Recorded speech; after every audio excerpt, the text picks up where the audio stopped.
The country of China is growing at an incredible rate. All major cities have brand new towering skyscrapers, wide and efficient road and rail networks, and world-class infrastructure.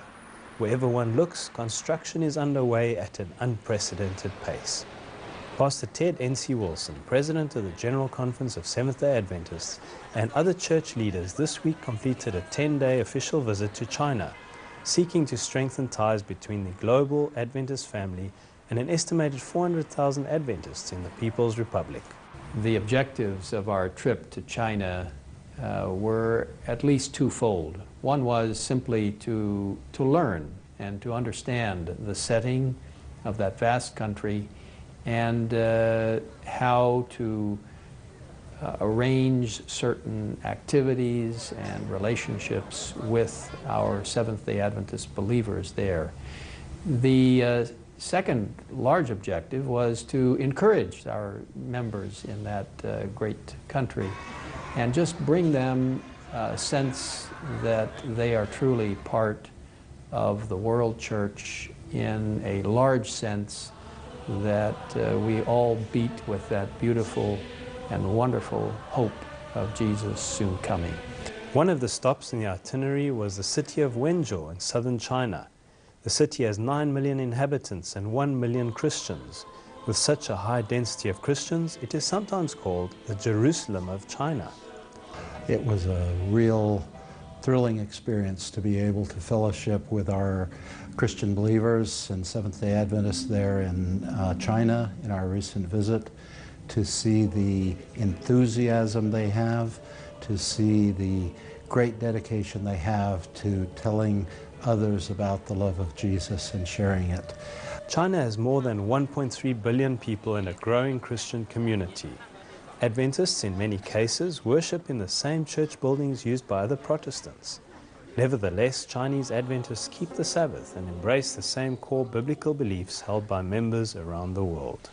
Our church members are very loyal, very faithful, Bible-believing individuals who are just so on fire for the Lord and working within the context that they can in a very special way.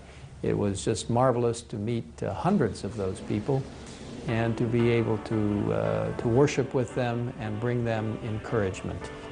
China has emerged itself having gotten rid of all its Western vestige. So it is in reality an indigenous church with indigenous funding, indigenous capacity to multiply itself. The only cry the Chinese leaders is appealing to the church today is to help the church in China in the area of theological education. Dressed in black suits, young men and women lined the walkway of Beguan Church in Shenyang, singing songs of welcome as the delegation of the General Conference walked towards the church for evening worship. The foundation of the Beguan Church is based on service and sacrifice. This church needs an enormous number of workers to run their church plants because they don't have a formal church system.